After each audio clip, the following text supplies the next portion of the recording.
ये वाकई एक बड़ी और महत्वपूर्ण बात है। सोने के 1,50,000 रुपए प्रति 10 ग्राम के पार जाने की चर्चा बाजार के विशेषज्ञों और ब्रोकरेज हाउसों के बीच तेजी से चल रही है। यहाँ कुछ मुख्य बातें हैं जो इस बड़े अनुमान के पीछे हैं। विशेषज्ञों के अनुमान, एक्सपर्ट्स फोरकास्ट, लक्ष्य और समय सीमा। कुछ ब्रोकरेज हाउसों ने अनुमान लगाया है कि अगले साल संभवतः दिवाली तक सोने की कीमतें 1,45,000 से 1,50,000 रुपए प्रति 10 ग्राम के दायरे में जा सकती हैं। वैश्विक कारक।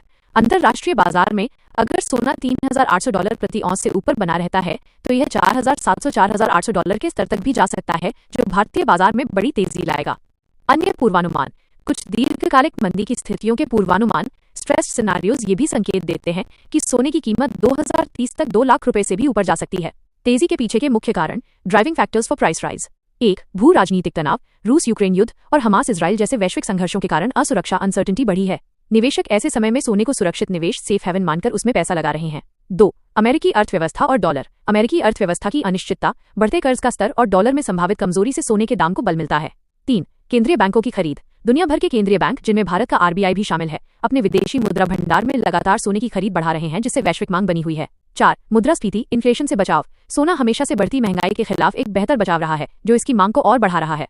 5. भारत में मांग। भारत में त्योहारों और शादी विवाह के मौसम के दौरान सोने की स्थानीय मांग काफी बढ़ जाती है, जो कीमतों को प्रभावित करती है। ये आपके लिए क्या मायने रखता है? What it means for you? निवेशक के रूप में ये संकेत देता है कि लंबी अवधि के लिए सोने में निवेश का रुझान सकारात्मक बुलिश बना हुआ है। कई विशेषज्ञ